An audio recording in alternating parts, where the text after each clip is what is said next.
Hello, everyone, and wherever you are in the world and whatever time zone you're in, welcome to this conversation on vote suppression. I'm Ryan Heath, Senior Editor at Politico and author of our Global Insider newsletter and podcast. Vote suppression in the United States through legislative means has intensified since the US Supreme Court weakened the Voting Rights Act in 2013 by making it possible for all states to change their election laws without prior federal approval. But the history of voter suppression goes back much deeper, and it's a history heavy with elements of racial discrimination, from poll taxes to literacy tests to religious targeting. There's a lot of American scar tissue on this issue in ways that often aren't immediately apparent to non-Americans like myself, and which are often not taught in school to Americans themselves. So we're now here to get a better understanding of that historical context and to discuss the legislative tactics that have proven most effective in recent years restricting voter access to the polls. I'd now like to introduce you to our panelists. Erica Teasley Linnick is Senior Program Officer at the Open Society Foundations. Hello, Erica. Hello. Jonah Goldberg is Editor-in-Chief of The Dispatch. Thanks for joining, Jonah. Great to be here. And last but not least is Adam Jentleson, who's Executive Director of Battle Born Collective and a former senior staff member for Senator Harry Reid. Erica, if we could kick off with you, I would love to get your views on what we've learned so far over all of this painful history about how to protect voting rights and where you see the biggest threat currently. Well, I would start off by saying, repeating the quote that Representative John Lewis had, which is democracy is an act. It's a state and not, that democracy is not a state, but it's an act. And I think as we've seen through history, as certain folks have gotten the right to vote and the freedom to vote, there have been others that have tried to stop those people from voting. And so we're in a place now where we've seen throughout history that there has been voter discrimination and suppression against Black voters. It's moved to other groups, Native Americans, Latinx folks, disabled folks, and we're in a place now where we're really fighting to make sure that people do have the freedom to vote, that they do have the freedom to make sure that they can go to the polls, they can get a ballot, they can cast that ballot in the way that they want to cast it, and that the vote will in the end count, and that there won't be any parties in the end saying, you know what, we don't think those votes should count. I'm going to try to undo what they've done. And so I think, unfortunately, we are in a place where there are certain people who think that other people should not vote. And we're still in the place where we're fighting for the right to vote and to make sure that everyone who's eligible to vote is able to vote and have that vote count. Thank you, Erica. Jonah, I was wondering if you could give us a sense of your view on how mixed the picture is. There's obviously efforts in some quarters in the United States to suppress the vote, but we've seen other changes where it is part of a general shift towards more early voting, postal voting, some of it related to the pandemic. How many steps forward are being taken and how does that weigh up against all these steps being taken back in your view? Sure. Look, I think it is a much more mixed bag than the sort of drumbeat media narrative that we get about voting and voter suppression and the like. Even the Brennan Center, which is usually cited for this statistic about how I think it's 39 states or 42 states have made it harder to vote in some way. They acknowledge in the same thing, in the same report, that more states have made it easier to vote in various ways. We hear a lot about how Georgia has made it harder to vote when a lot of the evidence that people cite about how it's harder to vote in Georgia, the rules that they put in place are as serious as, are as suppressive, to use a word, as what's on the books in New York State. I personally think that the evidence is much less there, much less evident that there is widespread concerted voter suppression in the United States than a lot of people claim, and that it often takes on a partisan hue where the states that vote one way, their efforts to make it harder to vote generally get ignored, and states where there are more contested and it's easier for Republicans to win, or where Republicans are in charge, it is seen as apocalyptic. I don't think Georgia's Jim Crow 2.0. I think that is counterproductive rhetoric. I am very concerned about vote counting. And this is someplace I think probably everyone on the panel will agree to some extent that the vote casting part, it's never been in many ways easier to vote than it is today. Voter turnout was very high in 2020. Voter turnout has been, for among all groups, has been moving in the right direction. But the efforts by the Trump administration, I shouldn't say the Trump administration, the Trump cabal, or whatever we're going to call it, to put in loyalists who subscribe to the big lie garbage, who are sympathetic to the chicanery that they tried to pull off in 2020. They're running for offices in various places, and I don't trust them. At the same time, I don't know what you do about that in a democracy except to keep a very close eye on them. And I think both sides in this debate tend to be suffering from a certain amount of paranoia and mythology. Republicans, a lot of my colleagues on the right, have convinced themselves that voter fraud is this huge problem. It's not a huge problem. Even the Heritage Foundation, which catalogs these things, finds basically a few anecdotal cases in local, and it's very local, no systematic voter fraud, no voter fraud in 2020 to change the course of the election, but they've convinced themselves that it's omnipresent and pervasive, and it's just not true. Similarly, I think a lot of people on the other side of the argument think that draconian efforts at voter suppression are all over the place, when in fact, there's some bad laws. There's some things I think are unnecessary. Not everything in the Georgia law was good. I'm perfectly willing to criticize a lot of those things, but they don't amount to this war on democracy that we're hearing about. If we're going to see a war on democracy, it's going to come in the form of vote counting, not vote casting. Adam, to bring you in here, as an Australian where we have non-partisan election officials, I guess my personal reaction to one of Jonah's points is you don't have to have elected election officials. There are other ways to make them happen. But as someone who had a front row seat of some of these, this rolling back of access to voting or guarantees of voting rights, what do you think we can do to lift this sort of debate out of a conference like this and make it more of a kitchen table issue and get it beyond partisan back and forth and make it just common sense that everybody has maximum access to voting?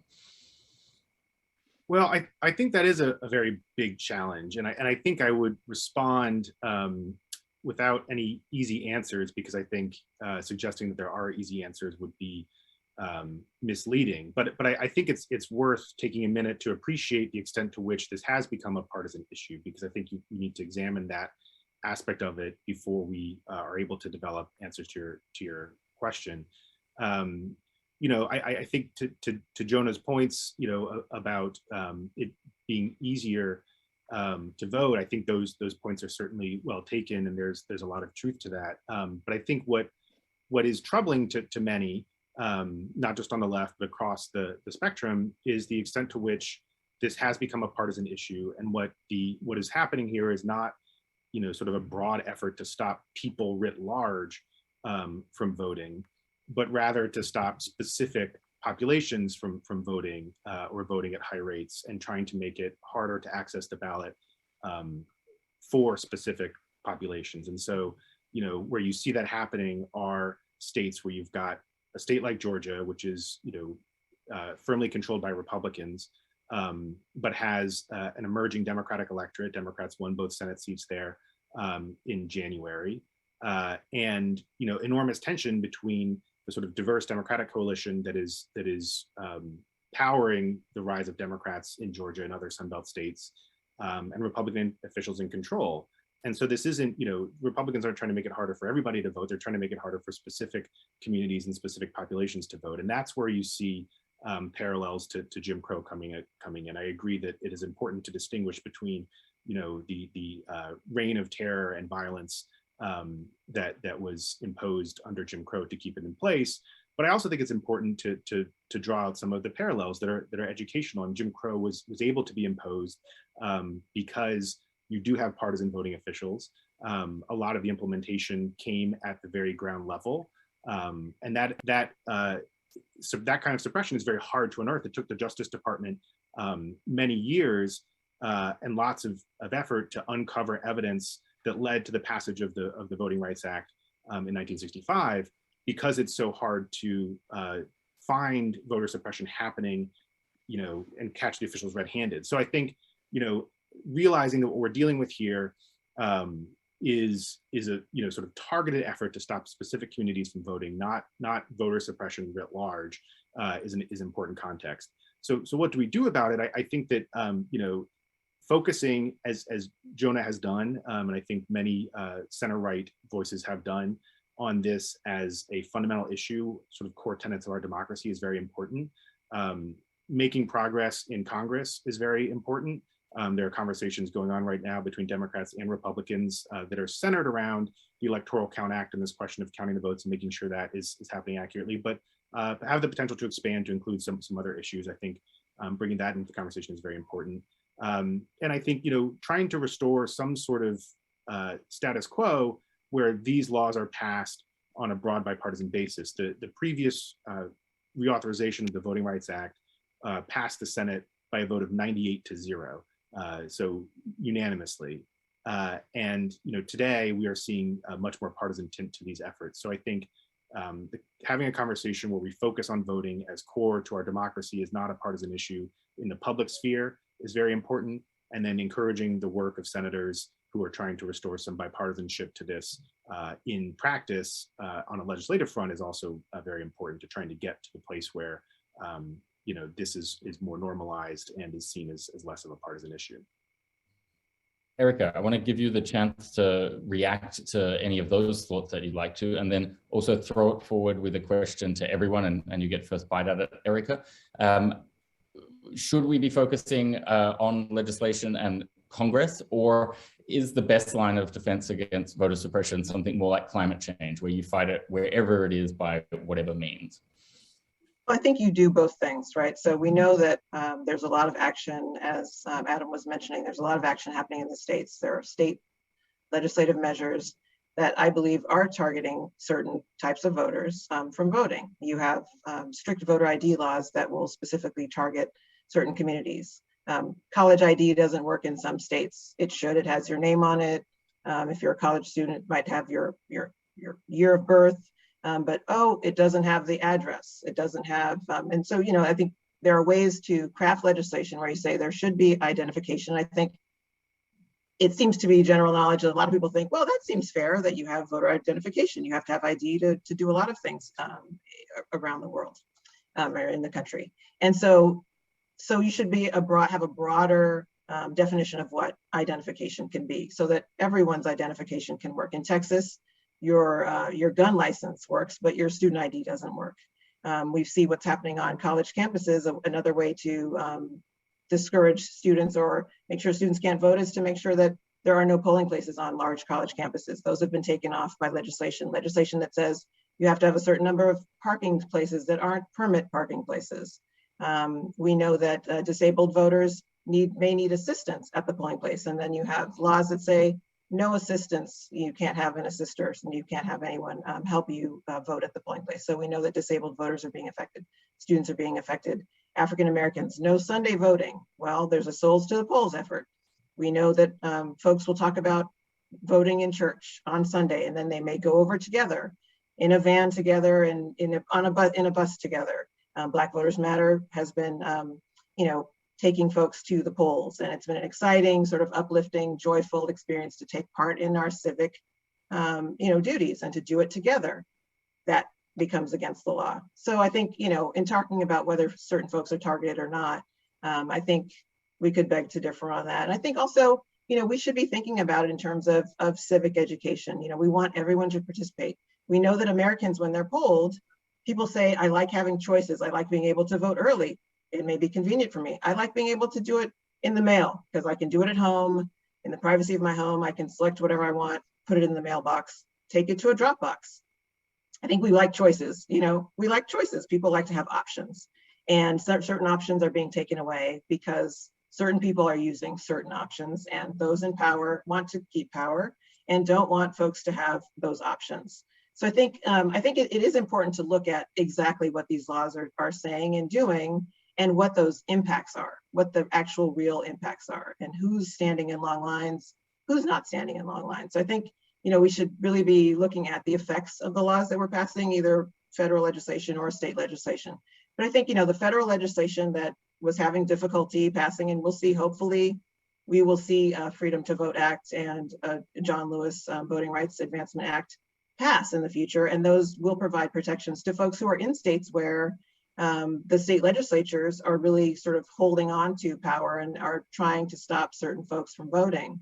But it has to happen in both places. I think that the answer is that folks who are, supporting the freedom to vote for all eligible voters should be working to make sure that the legislation that's passing in their states is legislation that will enable everyone to vote equally and not have a disparate impact on certain voters.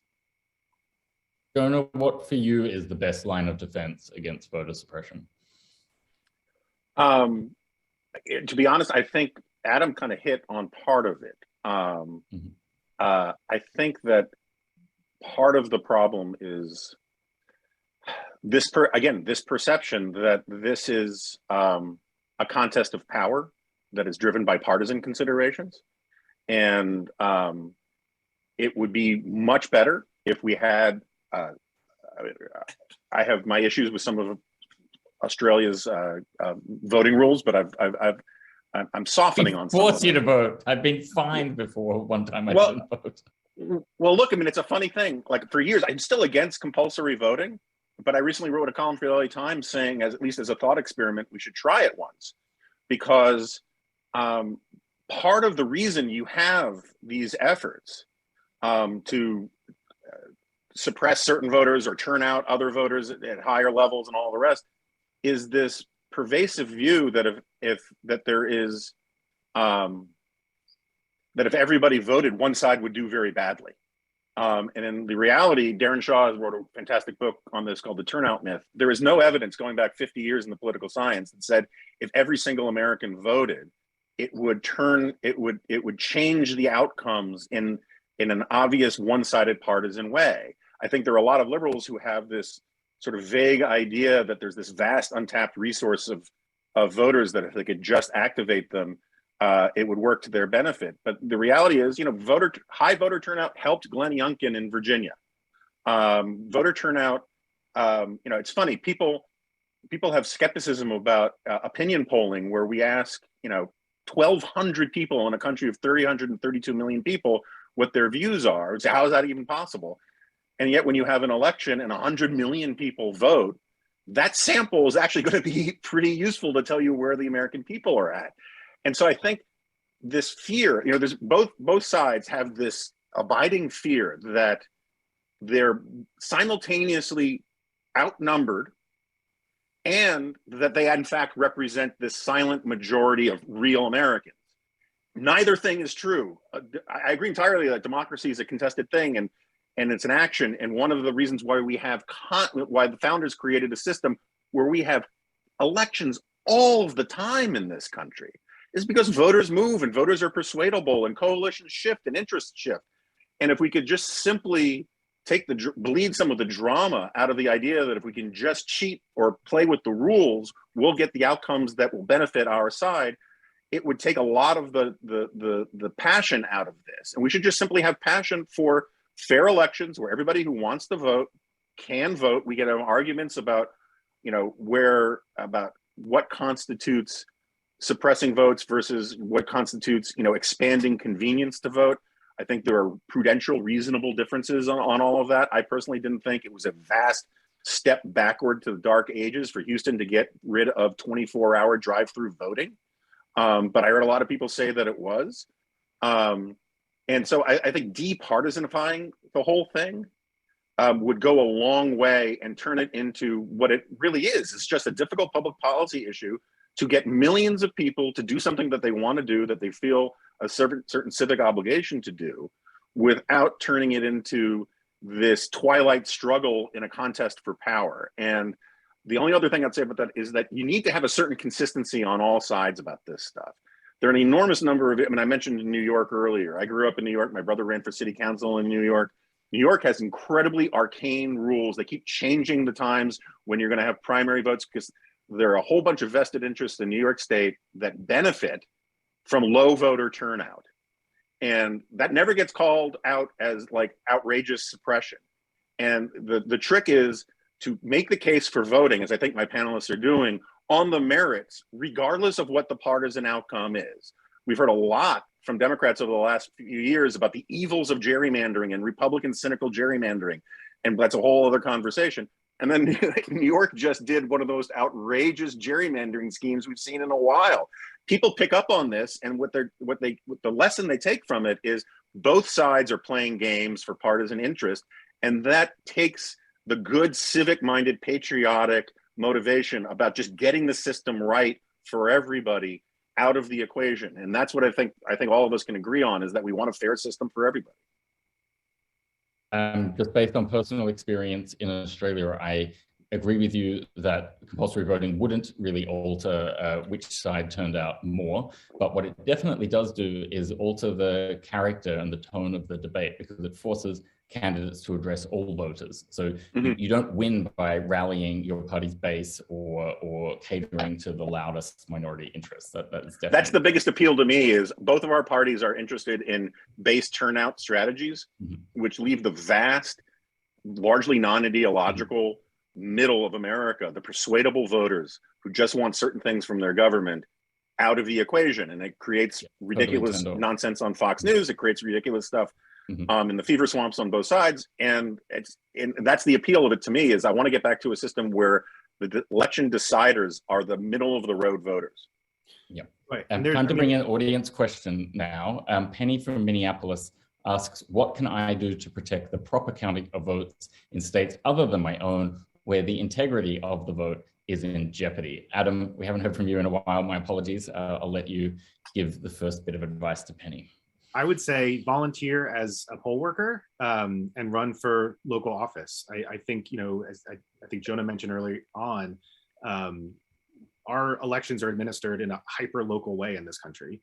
And having people who are invested in the successful execution of democracy in a nonpartisan way, being the ones who work the polls and who execute the machinery of democracy is critically important. And I don't know where this questioner lives, but I bet in every state is different in what offices. He's in Minneapolis. I should have said that. Okay, well, and I shouldn't have even brought it up. I'm not an expert on Minneapolis municipal elections, but I bet if you look into it, chances are that there are offices that you could run for that are probably won by several thousand votes, and that can be campaign for at the most grassroots level possible. So I think volunteering on election day as a poll worker, you can literally be there physically present, protecting the integrity of our democracy.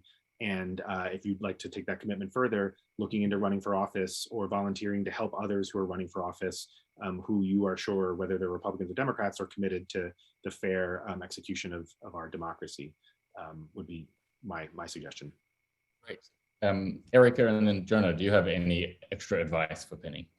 Well, I think, did you also mention that Penny was thinking about doing work in other states, that Penny was thinking about? Yes, so she was wondering, should she cross a border with her money or her person to make you can always, vote with your pocketbook. But I think that Penny can also take part with any civic organization that does voter education and voter turnout work. Her local, there's probably an affiliate of Common Cause or League of Women Voters or other organizations that talk to voters and educate voters.